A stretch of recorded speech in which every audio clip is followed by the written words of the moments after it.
नाजरीन अस्सलाम वालेकुम। IND टुडे न्यूज़ में आपका खैर मकदम करते हैं। आइए देखते हैं ये तफसीलात। शहर हैदराबाद की हबीबनगर पुलिस के लोगों ने आज एक इत्तला पर कार्रवाई करते हुए मल्लपल्ली में वाक़ मशहूर ज़माना अनवर उलूम कॉलेज के पास में धावा करके क्रिकेट बेटिंग में मुलविस 4 नौजवानों को गिरफ्तार कर लिया और वहां से 14,975 रुपयों की नकद रकम, 2 मोबाइल फोन, एक टू व्हीलर को जब्त करते हुए खातियों को अदालत में पेश कर दिया है।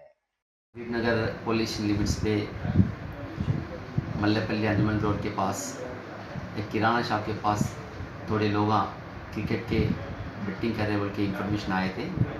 इसके सिलसिले में आज पुलिस पार्टी वो किराना शॉप के पास जाके राइड मारे थे। ये राइड में 4 लोगों पकड़ गए थे और 4 लोगों वहाँ से भाग गए थे। ये 4 लोगों को अगर नामा पूछे तो उन लोगों को शरफराज, इमरान, मुजफ्फर और मोहम्मद जुबैर, ये आगापुरा फजल सागर एरिया में रहने वाला है। इन लोगों कई महीनों से, तकरीबन 6 महीनों से लाइव क्रिकेट बेटिंग में जो कुछ मैचेस चलते हैं वो मैचेस के ऊपर बेटिंग लगाते रहता और प्रीवियस मैचेस में हाईलाइट्स में भी इन लोगों बेटिंग करते थे। सो वो इन्फॉर्मेशन में इन लोगों को 4 लोगों को गिरफ्तार करे थे।